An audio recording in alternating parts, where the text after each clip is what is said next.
That very day, the first day of the week, 2 of Jesus' disciples were going to a village 7 miles from Jerusalem called Emmaus, and they were conversing about all the things that had occurred. And it happened that while they were conversing and debating, Jesus himself drew near and walked with them, but their eyes were prevented from recognizing him. He asked them, "What are you discussing as you walk along?"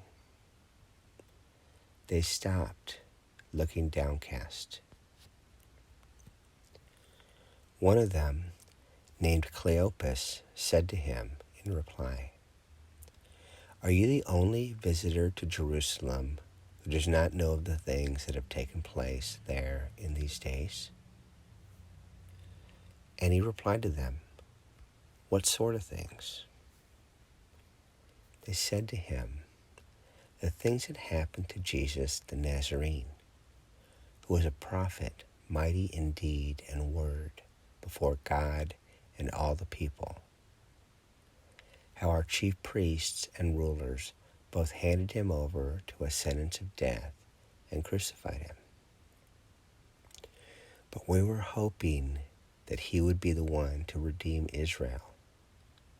And besides all this, it is now the 3rd day since this took place.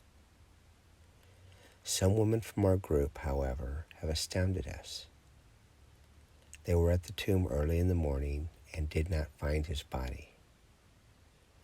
They came back and reported that they had indeed seen a vision of angels who announced that he was alive.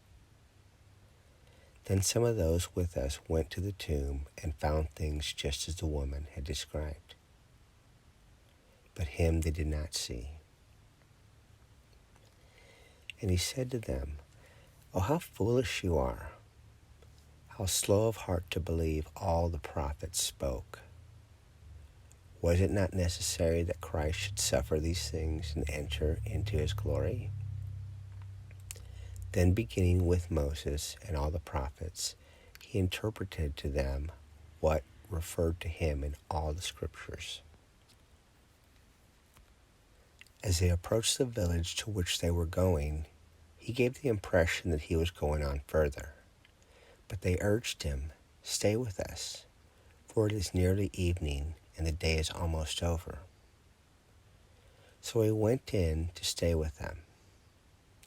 And it happened that while he was with them at table, he took bread and said the blessing, broke it, and gave it to them.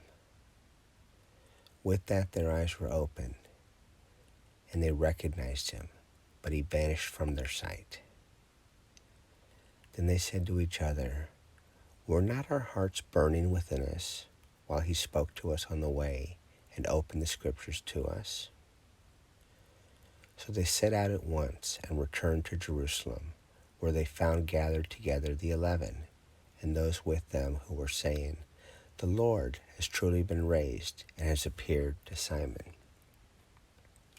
Then the 2 recounted what had taken place on the way, and how he was made known to them at the breaking of the bread.